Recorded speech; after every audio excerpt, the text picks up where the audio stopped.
Well, Matthew, thank you very much for your time. This is Alan Navarro, and we are today talking for Group Underworld or Grupo Inframundo here. It's a pleasure to have you here to talk about, well, this great film that you made. We enjoyed it here in Mexico City last November in Morbido Fest in a big screen, and it's called Slotherhouse, which was a very, very fun ride for everyone that watched it. There were a lot of laughter and a little love for that little curious sloth there. So thank you very much for accepting this interview. And well, tell us how are you doing today? Yeah. Well, thank you for watching it. Thank you guys for reaching out.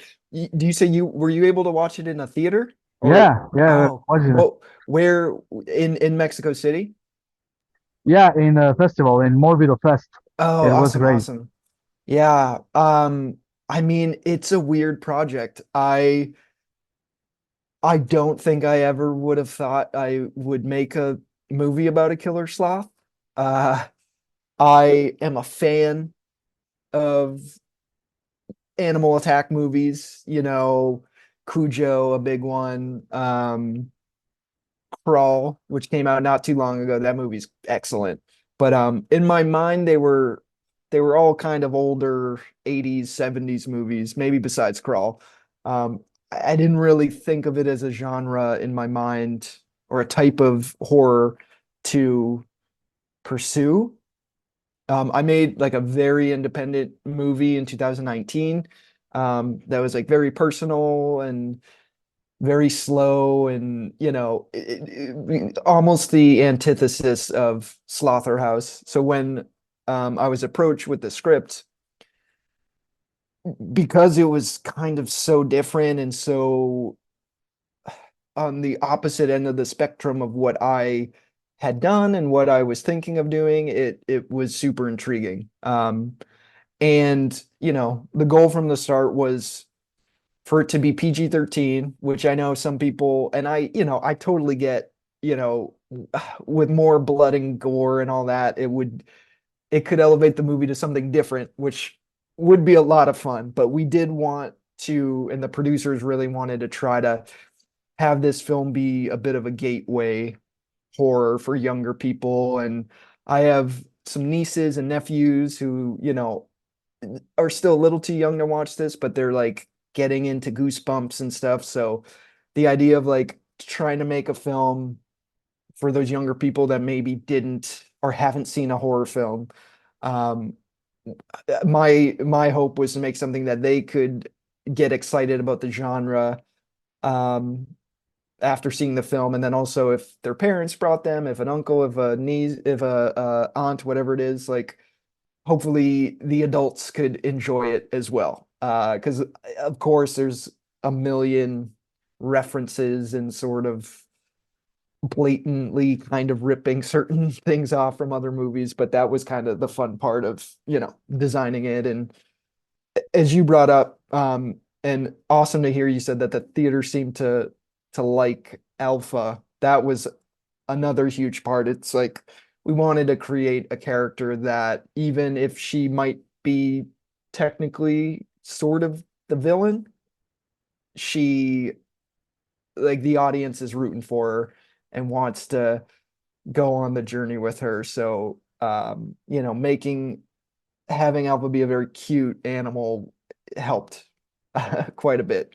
And then also just to kind of piggyback on that, the producers were also the producers, Katie Lanigan and Brad Fowler, kind of from the start when I got involved, they were stressing that they wanted to have our sloth be a puppet. So I had never worked with puppeteers before, and that was a big reason to, see if I could convince them to let me direct the movie.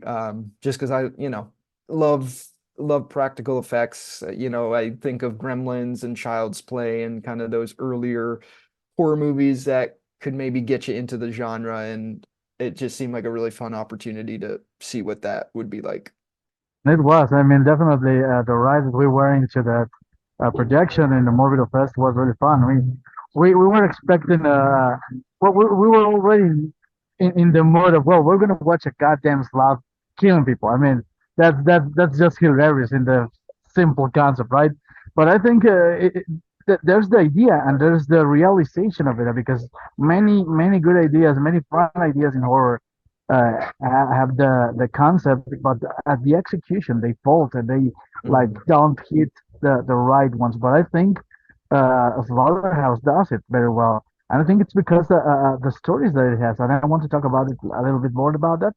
But first of all, how was it to get the balance between the humor and the horror that makes it so good? Because I think that's the charm of it.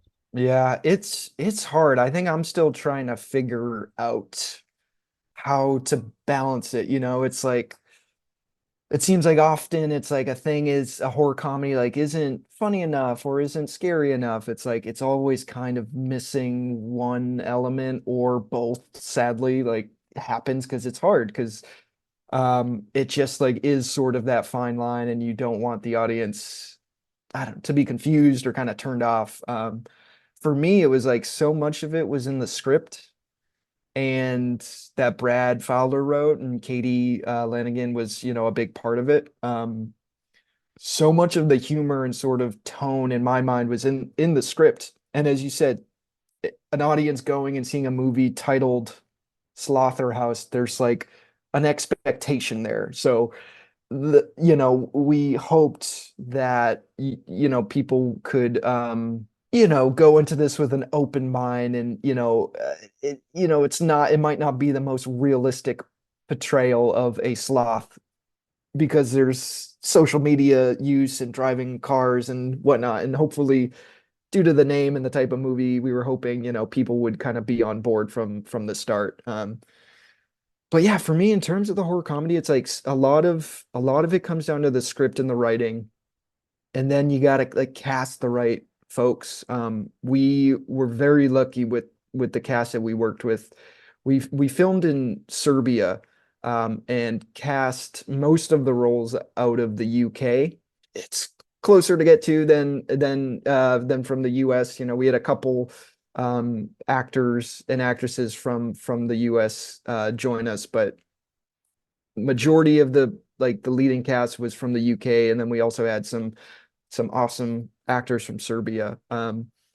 And the big thing for me was like, in order to make the movie work, because it's ridiculous, because these characters are going to be reacting to a puppet, like it's insane. There's no way we're gonna convince people that this is a real sloth that can do these things. So we need to treat the world of the movie as truthful as possible and as real as possible. So even if, you know, it's supposed to be silly, it's supposed to be goofy, it's supposed to be a little cheeky, it's like if we could find the right actors to really commit to it and not play the joke and not try to be a cartoon character. It's like we wanted everything to feel like it had like purpose and meaning behind it, in order to ground the movie in some sort of reality when at the end of the day you're entering into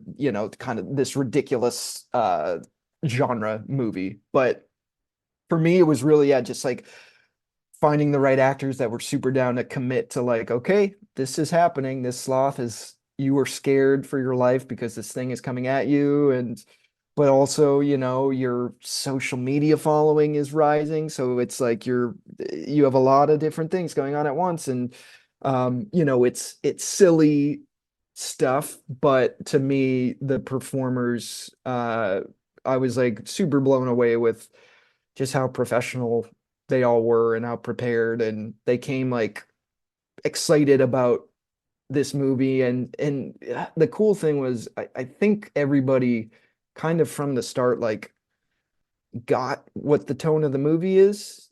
There's sort of the saying that like the hardest part about making a movie is like making sure everybody is making the same movie. If you have different departments, different actors, everybody sorta is doing something different, you can just get this mushy thing that doesn't feel realized or focused. And I thought our actors, really kind of got the humor and the silliness, and then they brought kind of a lot of them brought like their classical training theater training, a lot of them, and just came super prepared and like excited to go for it. So it made my job easy. I just had to try to, I don't know, survive the day and not drink too much coffee. That's great, and of course surviving also, which was also the other important thing. Hmm. Talking about the story, I think there are two subjects that I like about it. The first one is about the poaching, the nature aspect of it, because Alpha starts to become what she becomes Hmm. because of something that happens to her in the past, and that it's kind of relevant, very relevant in our present days. And the other one that I really loved, and I think it's the way that we connect in a modern society, is the social media. Of course, Hmm. the doing the things about likings and be popular and everything, which I liked it because it reminded me a little bit of a Mean Girls, but with a killer sloth. 100%. That was from the first conversation I had with the producers. It was like, this is Mean Girls, modern times, and we're gonna throw a creature in the mix. And it's like that. It sounds really interesting. And I loved Mean Girls. That movie means a lot to me, and it's so funny, and the performances are so good, the writing's so good.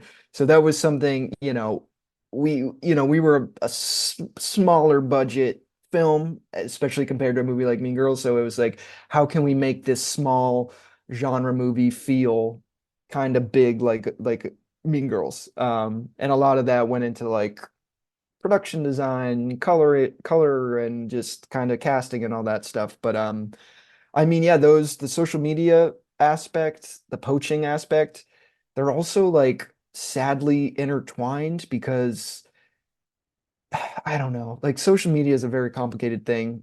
I don't know about you, but like I wish I wasn't on it at all, but also it's allowed me to stay in touch with a lot of people and connect to people I never would have. And I wouldn't be speaking to you if we didn't connect over social media. And that stuff's great, but there's also just like a lot of toxic, horrible stuff. So the balance of living your life like in the present and looking at people in the eyes and not being on your phone every second like is hard. And like I struggle with it, and if I'm in a social situation and I feel uncomfortable, I'll like take out my phone and look at it even if I'm not actually putting any information in my brain, and it's like just weird. um and that was a big part that I kind of connect to with the Emily character, was like she starts to gain popularity in a digital space, and that is more important than the real world. So if things are successful and everything looks great on your social media feed, then like if the girls in your sorority are missing, it's not that big of a deal, because look at how many followers I got today, or look how many likes this thing got. Um, it's, obviously this movie amplifies that to a ridiculous degree, but that was kind of the thinking there, is like the digital world versus the real world and how a lot of us live in our phones. That was sort of the choice to incorporate some of the graphic elements and stuff. And social media and movies, I always get a little like bummed about it. I think just because I don't know. It's not super cinematic, and like movies, when people couldn't just figure things out on their phone like in an instant, like every movie that was made in the 90s and before then, like if somebody had a cell phone, the movie wouldn't exist. So it's like a bit of a detriment in movies today to a degree.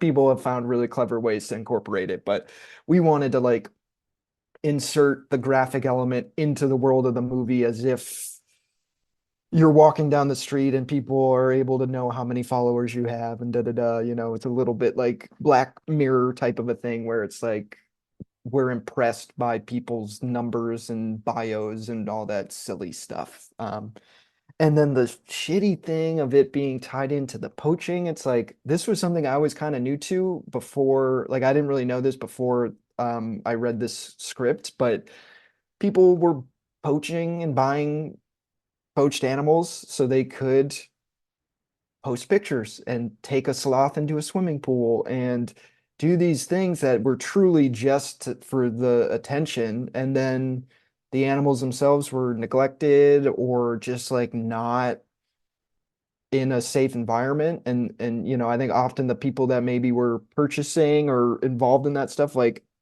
weren't taking the responsibility of what it actually means to like take care of another living thing. Because if you get your pictures of it, people are gonna go nuts and that's what matters. But then, who's gonna take care of this thing when, I don't know, your social media posts aren't popular anymore or something. So, Sure. that was important to me. I grew up never really having pets and stuff. So like I like love animals, yet I've never had like a real deep relationship with an animal until the last few years where I got a dog for the first time and I'm like, he's the greatest thing in the world. I love him more than anything. And it's only made me sort of more passionate about, I don't know, just treat animals well. Like they're living and deserve to do their thing and be safe. And if animals maybe need to be taken out of their natural space in order for them to have a better life or for health reasons or whatever it is, like that is important, but to do it kind of so you feel better about yourself, like that's not cool. So hopefully in this very goofy genre movie with a puppet, as hopefully you did, as you suggested, there is a message, that we're not trying to beat people over the head with it, but you know, maybe put the cell phone down. Uh, don't make weird decisions in order to boost your popularity, and I don't know, try to like spend more time with the people in your actual life if you can. Sure, I think there are very interesting points there because I think the genre, the animal killing genre, the animal killer genre, kind of has its base. When you were speaking about that, I remember the alligator with the kid, the 80s film, the kid that has this baby alligator. There was no social media then, but it Yeah. was like, well, I'm cool. I'm the cool kid because I got the alligator. Until mom and dad say, you cannot have that goddamn animal here. They flush it down the goddamn toilet and there he goes, a goddamn murder spree in all of New York, no? And So there you yeah, go. And it's like, why, not thinking like one step ahead as like, oh, I really want this thing, but what does that mean for the thing, for the animal?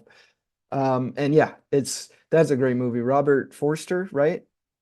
He's the best. Rest in peace. He was great. But that movie's pretty terrifying. Uh, and Crawl. I feel like Crawl is definitely obvious, like for obvious reasons, is connected to that movie. But like the Animal Attack movie, I feel like there haven't. Obviously, there's a Sharknado of it all and stuff, but like alligator feels like real and scary, and we didn't go quite as dark, as that or as Crawl, but those were definitely movies we were looking at, being like, oh man, these are effective. How do we try to at least get some of the horror moments to feel as scary as you can make a sloth. We knew there was only so far we could get with that. sure. And there's also another subgenre in horror that I think there is a little bit of, which is the sorority films, like the Killing Spree and sororities, right? I mean, Sorority Row. There are a lot of slashes that happen in Mhm. sororities now. So talk to me about that influences too, because I think it's funny. I think there are a lot of references in the deaths that are really, really just great.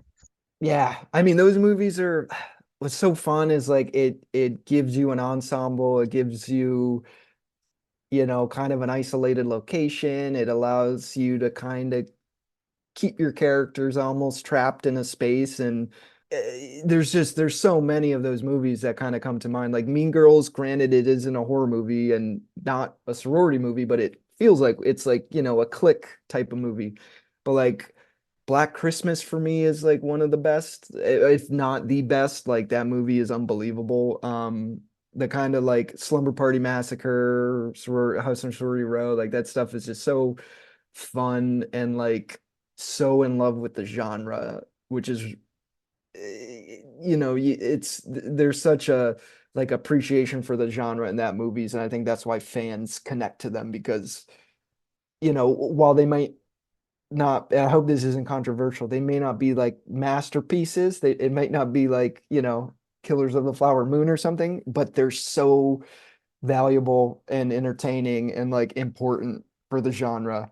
Um, so yeah, it's like I think funny enough, I think I tended to lean in terms of watching movies in preparation. I was leaning a little more into the animal attack stuff and the puppeteering stuff like Child's Play, mainly because I was terrified of how to film with a puppet that was like so little and wanting it to feel uh basically wanting to show the puppet as much as possible and not having to hide it or do a point of view thing like Jaws. It's like we wanted Alpha to be like one of the lead characters in the movie, so we wanted Alpha to be seen. So I was watching, yeah, Gremlins, Child's Play, a lot of and Critters, even a lot of those films, just to kind of see how they worked with these puppets, how they made them move, how they framed them in relation to like humans and all that stuff.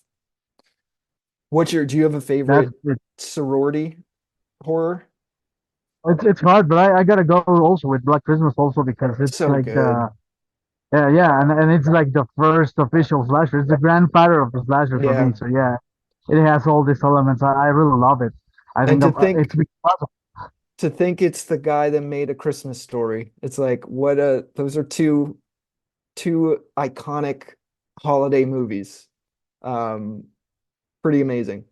yeah, it was great. I think. But Yeah. anyways, let's talk about the puppeteering thing because I think we're in here in Group Underworld. We kind of like that kind of stuff. Hmm. The manual parts, the practical effects. So tell us about the designing of Alpha and also how you the development in in the killing scenes and everything. I personally love it when there's the first killing scene in the sorority when it appears like climbing up from the bed and then going Hmm. down and then going down. A little bit of scenes. It technically doesn't move. You just see the slot there, but you know it's gonna kill the girl. But Yeah. it's That hilarious. Tell me a little bit about all that work because I think it works great.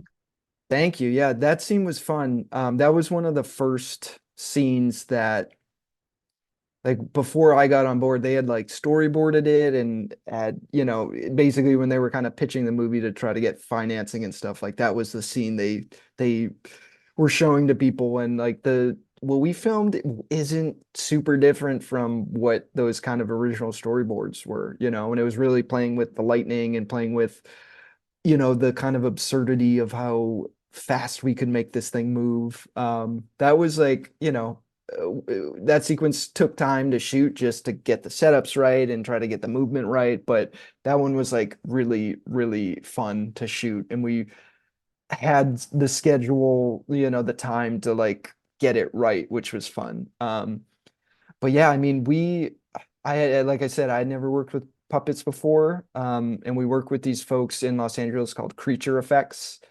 And they were wonderful, really talented, smart, like creative people. They do a ton of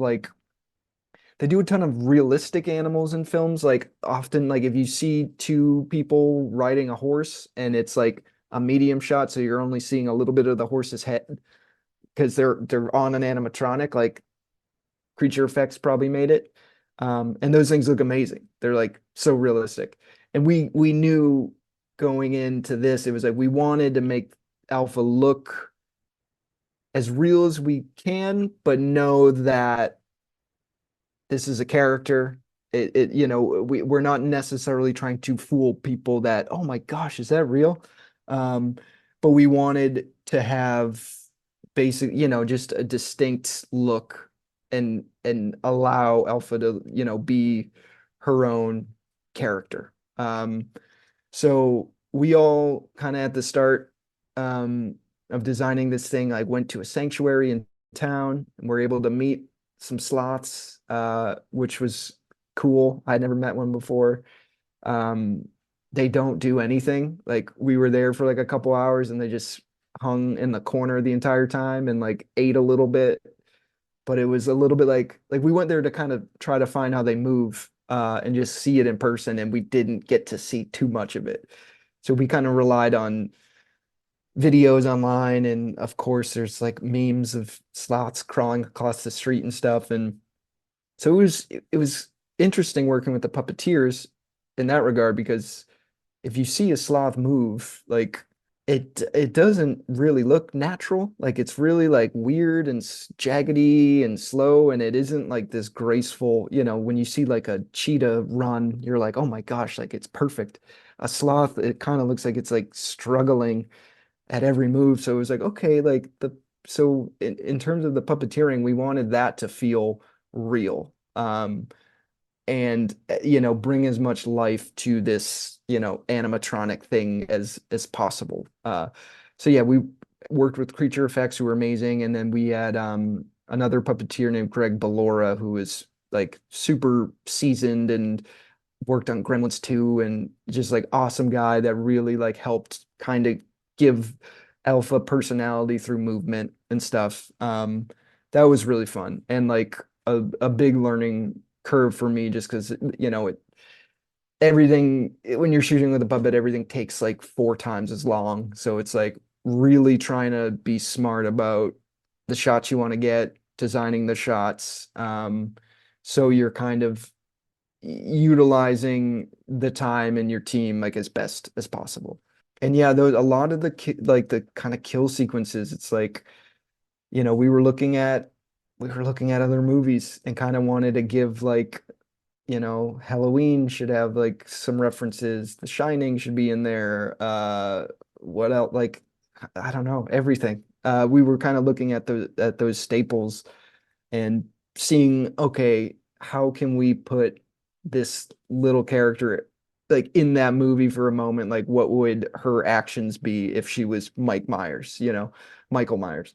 And then it was, yeah, just kind of working with our puppeteers, and then, folks on set to try to like bring that to life.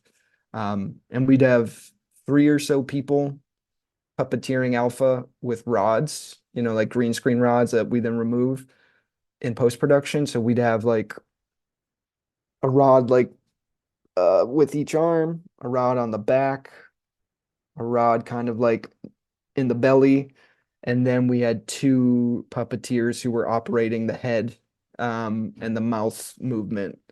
So it was like this little thing, it takes a whole group of people um, to try to convince the audience that it's living, it's breathing, it's thinking. And you know, as challenging as that stuff was, that's the most fun, because you're just trying to bring this, piece of machinery covered in fur to life. And when you get to work with people that are like really good at their jobs, it's like really fun to watch. I'm talking about fun. I'm very interested. Which was your favorite or most fun kill in the movie? Because I have a personal one. I have a favorite one which involves the sloth driving a car, and that's the only thing I'm gonna say, Hmm. which is a great Chucky reference for me. But anyways, Oh what yeah. was your I mean, the first one I was super happy with, the lightning and the first kind of sorority bit. Let me think. They're all pretty hard. So, I mean, I guess it's a very quick shot, but there's a moment kind of when things are going really bad after the shower sequence, where 2 girls are like, one's pounding on the door, and she turns and starts to run towards the camera, and Alpha like pops out of nowhere and tackles her. Um, I just love how that came out, because we didn't have there's not a ton of moments in the movie where you get to see like the full body of Alpha like do a thing, because it's hard to do that with puppets. It's like you're often kind of like framing like the lower half of Alpha out, or you're just seeing the arm enter the frame. So that the few moments where we're able to see Alpha like in a wide shot is probably the best way to put it. Like those I get excited about, because I'm like, oh, Alpha looks real, or it's like it's really not a pup, like, because oftentimes in like a medium shot, if Alpha, if the frame isn't showing Alpha's like butt or feet, like there's a puppeteer like right there, like right behind the camera. But on those shots where it's a wide shot or something in Alpha, whether it's that sequence when she's kind of flying at Chloe, the character, or when Miss Mayflower finds her before the what are those things called? Uh a paddle. Yeah, the Uh battle, yeah, the uh initiation battle. we have a couple of shots in that sequence where it's like you get to see the size of, you get to see Miss Mayflower standing up as a human versus this little thing, and like it's those to me are like those little movie magic moments that like get me excited. Was your so the car is your favorite moment? Yeah, I love it because it remembers me of the practical Yeah. effects of Saga, the Chucky saga. I love it when Chucky does that kind of crazy shit, and I cannot stop minding like, oh, let's face Chucky with the sloth. Why the hell not? Anyways, Oh my gosh, man. I think we would all love to see that. I mean, that the car stuff was the first thing we shot with the puppet. And you know, it was rough because it was in production and stuff, it's like everything is kind of hard and like you in your mind you have all this time to rehearse and be prepared, and then the reality is like, okay, we've got a day to sort of figure this out. um and we didn't get to look at the puppet on camera until that day when we put Alpha in the car.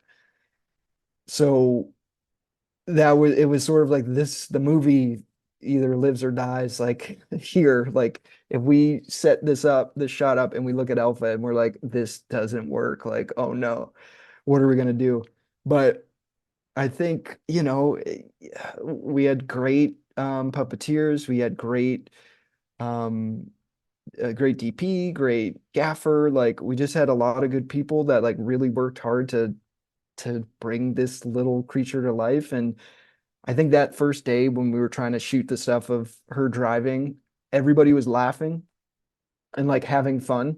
So we all were like, okay, I think everyone's either laughing at us or they're enjoying what we're doing and kind of get it. Because you hear there's a movie about a sloth and you're going to use a puppet, and it's like, okay, what the heck is that going to look like? And I think that day, getting that like weird scene out of the way, everyone was like, all right, this is the movie we're making.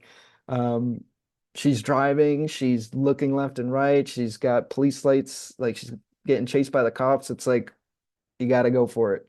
And yeah, it's like those moments in Chucky where it just kind of, I don't know, you love that character, so you do want to like, you're like, there's no limit to what you want to see Chucky do. So if they're gonna throw him in a car, it's like, yeah, I want to see how Chucky's gonna pull that off. And I don't care about the logistics of it. Like I just want to watch it. So sure, yeah, totally, that scene totally. was that scene was fun and a little frightening, but yeah, that's I've definitely, read some reviews where that's where people are like, you lost me. You can't have a sloth drive. I'm like, I get it. I get it. But we're hoping that, yeah, similar to kind of what we were speaking about earlier, name of the movie is Slotherhouse. It's about a killer sloth. Like you're in or you're out. Yeah, sure. I think a lot of us were in already. That's cool. Let's talk Yeah. a little about the past also, because you mentioned it before Slaughterhouse. You made a very personal. I'm thinking of a psychological thriller with Woe, and Hmm. before you did this three other shorts. I love the one with James with the vampire thing. I Oh, think it's great. cool. Uh, Tell me about the evolution that you've got as a director too, before from the paths of the three first short films you made to Woe to now this Slaughterhouse, because I think it's a very interesting path too. Yeah, man, I'm still figuring it out over here. I, I went to film school in Boston, where I'm from Massachusetts, and then moved here and basically was just trying to find a job. Like I didn't really know what I was doing.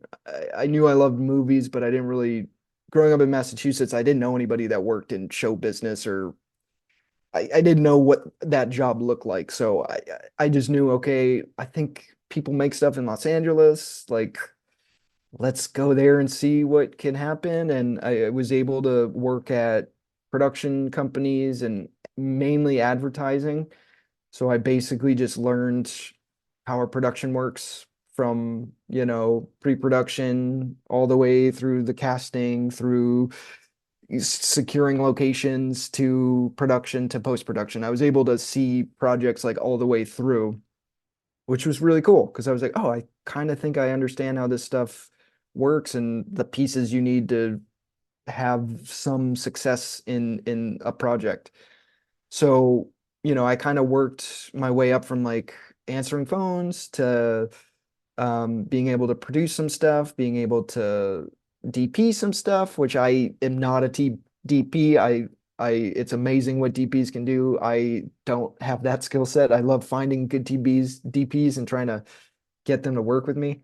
Um, but I love the kind of like herding together of everybody and trying to find the best people for the job. So kind of through my advertising background and learning how a production works, a lot of my friends are musicians, so I would use, the company gear that I had access to go and make little music videos with them, and just practice how to tell stories, with this stuff and how to film stuff and how to edit and how to try to get as much material as you can for, a 2 minute, 3 minute little video.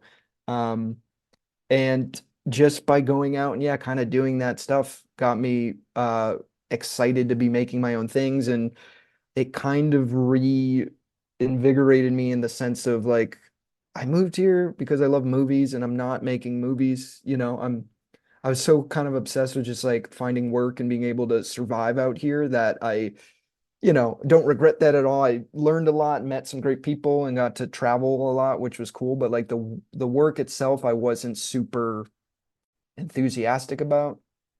So yeah, the short films really, luckily, I had access to gear, which it can be, I know that's a difficult thing is like having access to that stuff. So it's like if you're in film school or somebody with a camera, it's like that's the best. Try to find people that like you can give them this, they can give you that type of a thing. It's like you let me use the camera, I will edit your thing or whatever.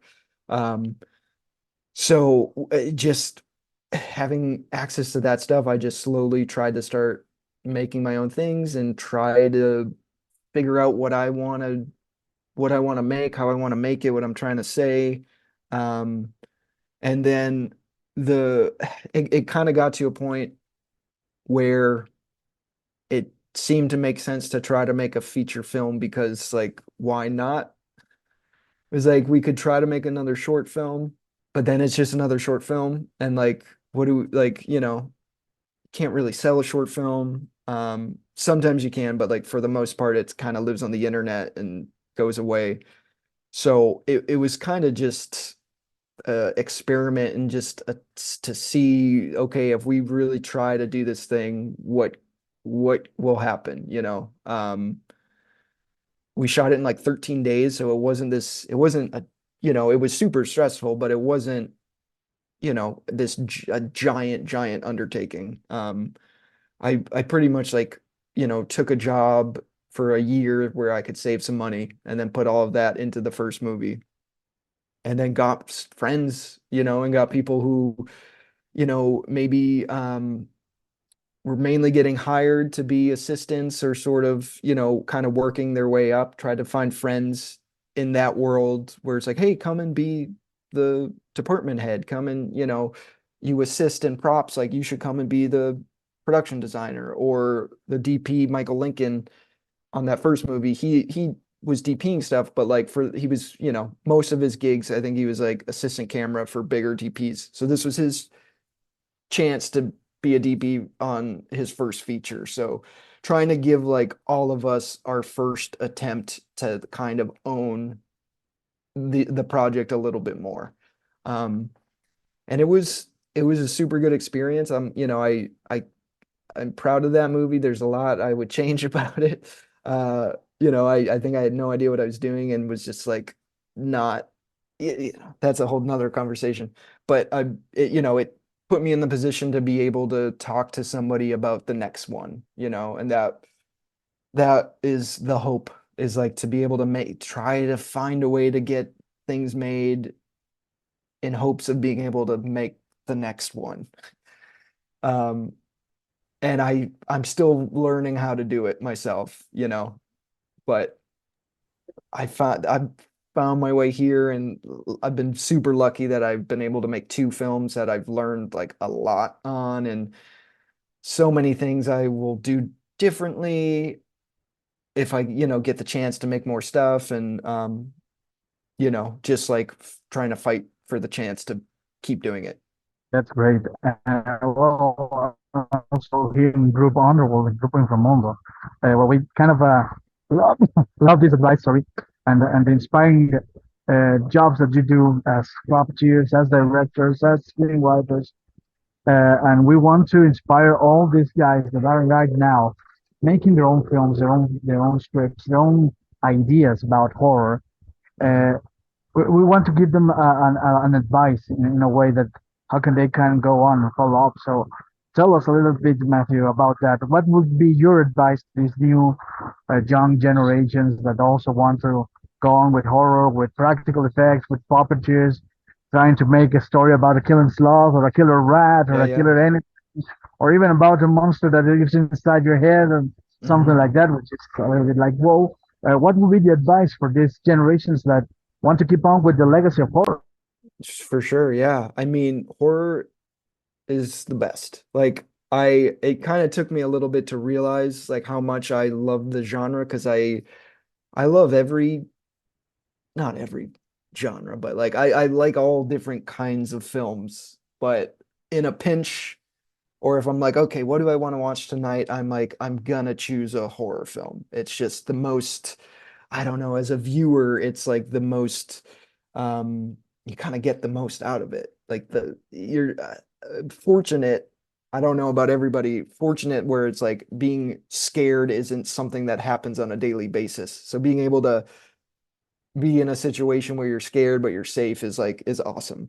Um, and for filmmakers, it's like the biggest thing I feel like I learned through like all of this stuff, and especially starting to make the first things, is like you can't you can't wait for permission to do things.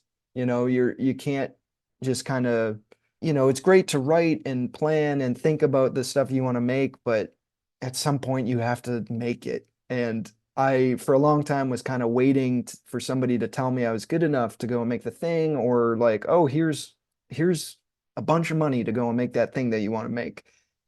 And it's like, it's not how it works, sadly. It'd be great if everybody, could go out and make whatever they want. And especially when you're starting, there's limitations, there's money, there's, I know a lot of people give advice like, oh, everyone can go shoot on their cell phone, go shoot on your cell phone. And, there's some truth to that, but also I think people want to make movies that they, a cell phone, if you shoot on your cell phone, it's only going to look so good. It's like sometimes it's worth putting the time and trying to find the right people that maybe you can have a little bit of a better production value, and like make your movie at least look like the way you want it to look. And that the only way to do that is to like keep making things.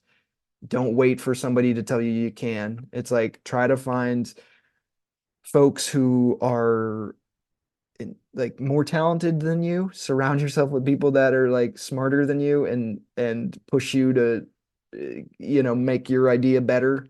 Um, and and who are committed to trying to do this thing and trying to make something special. It's super daunting most of the time, but then if you go to the theater and you sit and you watch a great movie, a new movie, or you're re-seeing something, or you're seeing an old movie that you've never seen in the theater, it's like it's the best. It like can give you sort of that like that energy you need to be like, oh yeah, I love movies. I love how they can make me feel. I would love to do that to people. Like, so as much as it can feel like you're getting beat up, like Find a way. Try to find your people. Try to find a little team that is excited to try to make stuff and like just find a way to make it, whether you gotta save up some money and you can rent a camera for a weekend or whatever it is. It's like technology is definitely at a place now where it's like you can do a lot with a little. It obviously can still cost money, which sucks, and not everybody has. I've been very lucky where I like had jobs that I had access to gear, and like I wish I took more advantage of that. So like any younger folks who are maybe in film school or something, it's like utilize the gear as much as you can. That's something film school is definitely like you get what you put into it. I did all of the projects I had to do to pass, but I wasn't going and screwing up every weekend and just shooting a scene that was horrible, but then I learned why it was horrible, you know? It's like that's how you get better.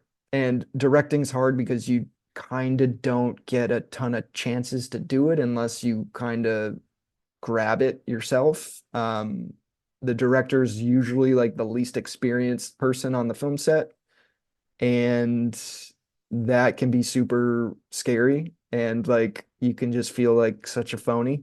So finding ways to also just be on set in any capacity to kind of learn the ins and outs. That's something I think is also a big thing that I'm grateful that I was able to, I haven't worked in every department, but I've worked in relationship to every department. So I kind of have an understanding of like what your production designer needs, what your visual effects post people need, what your wardrobe people need, like finding a way to get on a set, as a PA, as whatever it is. It's like it's awesome. It's super scary and nerve-wracking, but like it's how you learn, It's like to be there and watch how other people work and then see what works for you. I think I think That's that's great. what I would say. That's great. That's just great. That's just great advice. So, Matthew, I'm grateful for your time. I'm grateful for this chat. I hope you liked it.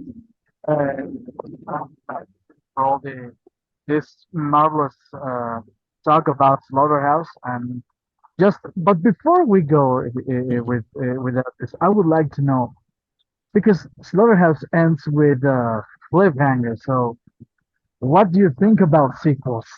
Would you like to do a sequel of Slaughterhouse? I would be so down.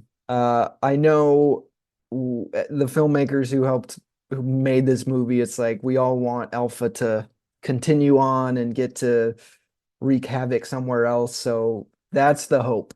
I won't be able to I won't be the guy that's able to say if or when or whatever, but hopefully good news comes soon. Because yeah, I would love, whether I'm a part of it or not, I would love to see what Alpha does next and just see that character like continue on. Because I hope people kind of fall in love with her because we loved working with her and trying to like create this character that people can connect to and want to hug and hold close, even though she might rip your head off. But I the movie ended the way it did for a reason, so I think I'm in agreement with everyone that worked on the movie that's like would love to do it again.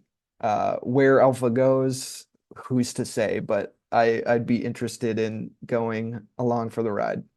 That would be great. I'm surely in for more slot kills. I think Totally. so. I And think maybe there's a lot of unexplored stuff to do. So it would be fun to get the chance to push it.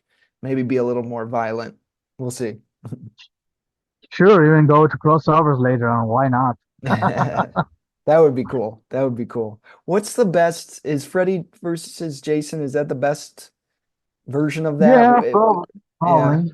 I wonder if we'll see more. I know, like, I was seeing online, people were like, get Chucky and Megan and Alpha together. I'd be like, that'd be pretty damn cool. I'd be very Yeah, interested. that would be really weird, but cool. I will be Yeah. definitely down. Yeah.